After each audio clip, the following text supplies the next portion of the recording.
ఇక్కడ చూడండి, మొన్న ఈ టబ్బులో నాటుతానని చెప్పాను కదా, ఇది అట్టికి మామిడాకు అని చెప్పాను కదండి.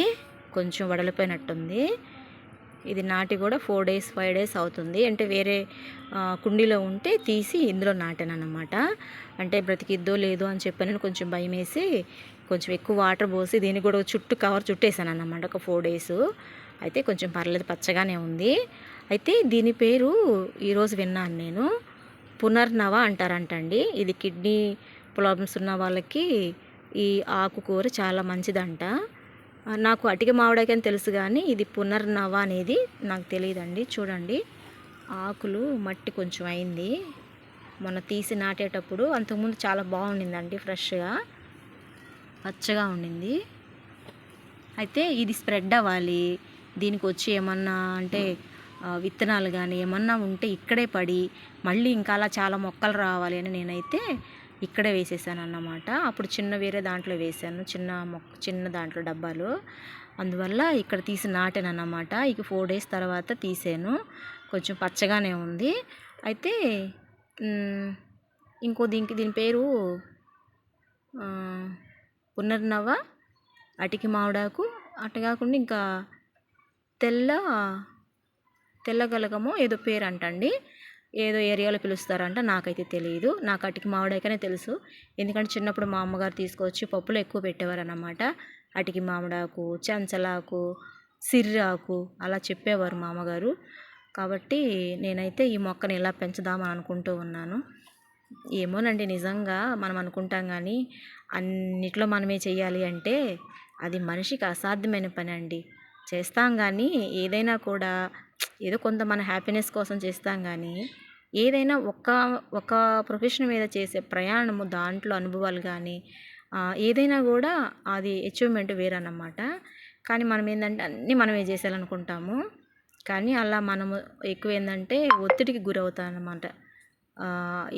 అంటే టార్గెట్స్ రీచ్ అవ్వాలి, ఈ మొక్క వేయాలి, ఈ త్వరగా రావాలి, లేకపోతే మనం చేసి ఇంట్లో పని కానీ ఆ టైంకి చేయాలి, ఈ టైంకి చేయాలి అని చెప్పనని, లేదంటే జాబ్కి వెళ్తున్నాం అనుకోండి, ఈ వర్క్ ఈరోజు కంప్లీట్ అవ్వాలి అని చెప్పనని, ఇలా మనం రకరకాలుగా ఉంటున్నప్పుడు ఒక్క వయసు వచ్చిన తర్వాత ఏమనిపిస్తుంది అంటే అసలు ఈ పనులన్నిటి మీద విరక్తి వచ్చేస్తుంది అన్నమాట. ఏం పని, వండుకోవటం తినటం, ఇది కూడా ఒక పని, పొద్దుగూకులు అని చెప్పానని వంట మీద విసుకొస్తుంది, ఏదైనా పని చేయాలంటే విసుకొస్తుంది. ఇంకోటి ఏంటంటే మన బాడీ రెస్ట్ కోరుకుందాం అనుకోండి, దయచేసి బాడీకి రెస్ట్ ఇవ్వండి, ఎందుకంటే అది మనల్ని హెచ్చరిస్తూ ఉంటుంది అన్నమాట. ఇదిగో నేను మూలబడబోతున్నాను, ఇబ్బంది కలిగించొద్దు, నన్ను కొంచెం రెస్ట్ ఇవ్వండి అని. మనం ఏం చేస్తామంటే అసలు ఎక్కడ లేని పని భారం పెట్టుకొని అన్నిటికీ సమయం ఉంటుంది, కానీ మనకి కొంత మన బాడీకి కొంచెం విశ్రాంతి ఇద్దాము, లేదంటే కొంచెం మనం ఏదైనా ఒక మంచి ఫుడ్ తిందాము. ఎక్కువగా ఆడవాళ్ళు వాళ్ళు కేర్ చేసుకోరండి, కానీ ఆడవాళ్ళు ఇంట్లో ఆరోగ్యంగా ఉంటేనే ఆ కుటుంబము చక్కగా పెరిగిద్దండి. ఇది చాలామందికి తెలియదు. అయితే అంతకుముందు మా అమ్మ చెప్పేవారు ఏంటంటే మనం కడుపు పస్తుండైనా, తల్లి పస్తుండైనా బిడ్డల్ని పోషించుకోవాలి, పిల్లల్ని బాగా చూసుకోవాలి అని చెప్పేవారు. అయితే నేను అదే ఫాలో అవుతూ ఉండేను అప్పట్లో. అంటే ఏది కూడా పిల్లలకి అని చెప్పని చూసేదాన్ని. అయితే ఒకరోజు మా వారు అన్నారు, అసలు ముందు తల్లి బలంగా ఉంటేనే, తల్లి ఆరోగ్యంగా ఉంటేనే కదా ఆ ఇంట్లో పిల్లలు ఆరోగ్యంగా ఉండగలిగేది. అలాంటప్పుడు తల్లి ముందు ఆరోగ్యంగా ఉండాలి కదా, మరి తల్లి మానుకొని బిడ్డలకు పెడితే, ఆ తల్లి లేకుండా పోతే ఆ బిడ్డల పరిస్థితి ఏంటి, ఆ బిడ్డలను ఎవరు చూసుకుంటారు? తండ్రి లేకపోయినా పర్లేదు, కానీ తల్లి ఉండాలి ఖచ్చితంగా ప్రతి బిడ్డకి అని చెప్పనని మా వారు ఒకసారి చెప్పారండి. ఇంకప్పటి నుంచి ఎందుకో నాకు ఆ మాట చాలా ఆలోచింప చేసే విధంగా అనిపించింది.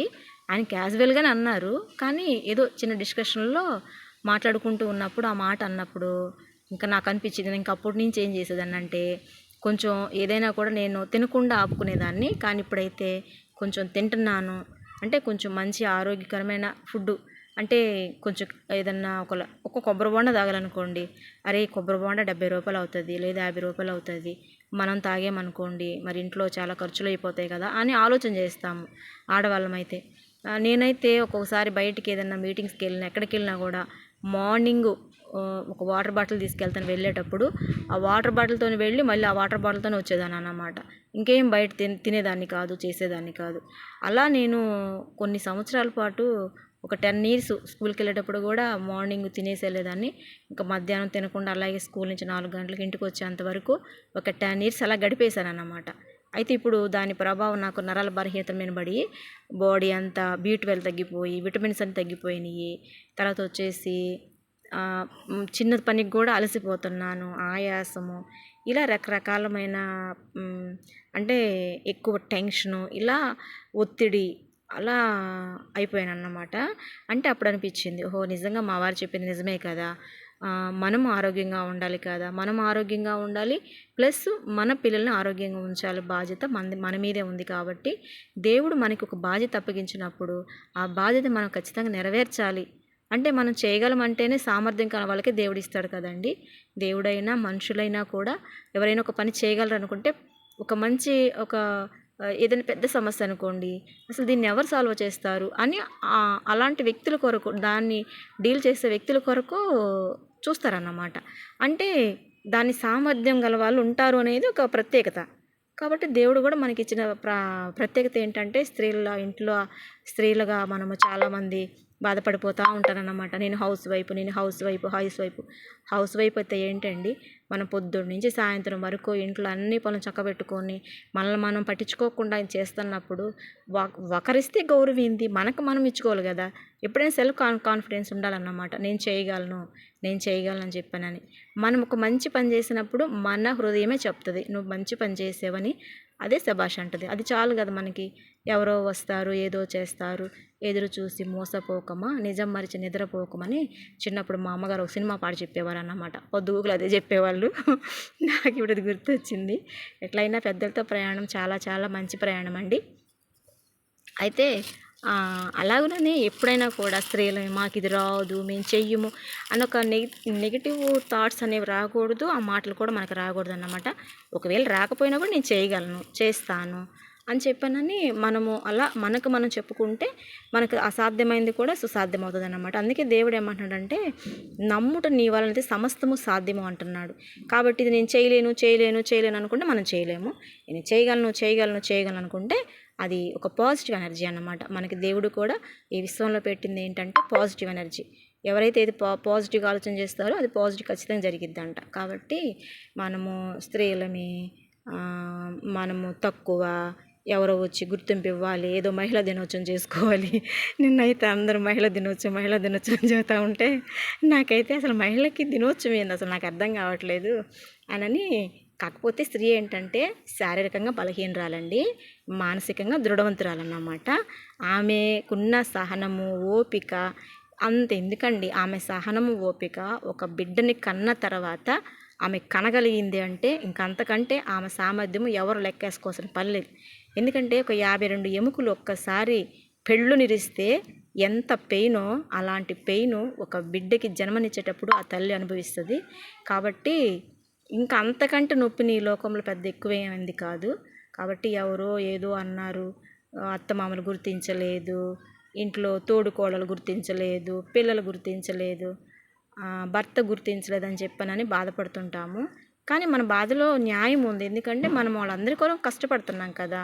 మన భర్త, మన పిల్లలు, మన అమ్మ నాన్న, మన అక్క చెల్లెళ్ళని. కానీ వాళ్ళే గుర్తించరు. వాస్తవంగా ఏ ఇంట్లో కూడా స్త్రీని ఎవరో తప్ప 90% 10% మాత్రమే భర్తలు కానీ, తర్వాత పిల్లలు కానీ, అమ్మ నాన్న కానీ, అత్తమామలు కానీ, ఆడబిడ్డలు కానీ, అక్క చెల్లెలు కానీ, అన్నదమ్ములు కానీ ఒక స్త్రీని ప్రోత్సహించేది ఒక 10% మాత్రమే. 90% ఆఫ్టర్ ఆల్ నువ్వు ఆడదానివి అంటారు.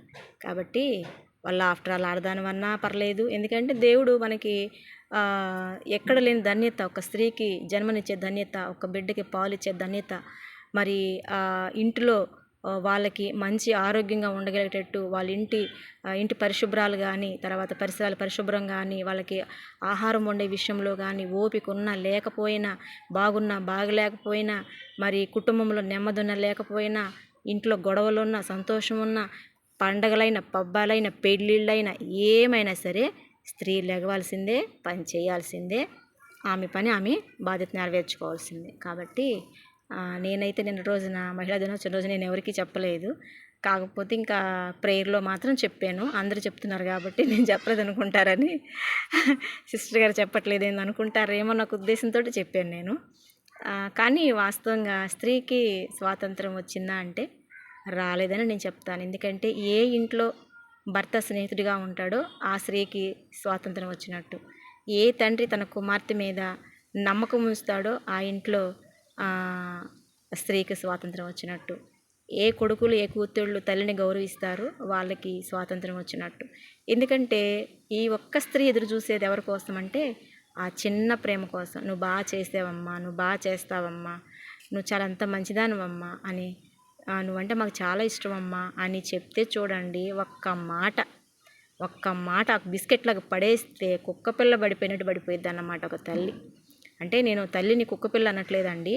అంటే విశ్వాసం అంటే మనము కుక్కపిల్లని పెంచుకుంటాం కదండి, వాటికి ఎంత సంతోషం. బిస్కెట్ పెట్టినా కూడా అసలు ఇంకా తోక మొత్తం ఊపేస్తూ మనం ఎక్కడికి వెళ్తున్నా మన వెనకొడుతూ వచ్చేస్తాయి అన్నమాట. మన లైఫ్ లాంగ్ అవి చాలా తోడు ఉంటాయి. కానీ పశువులకు ఉండే విశ్వాసం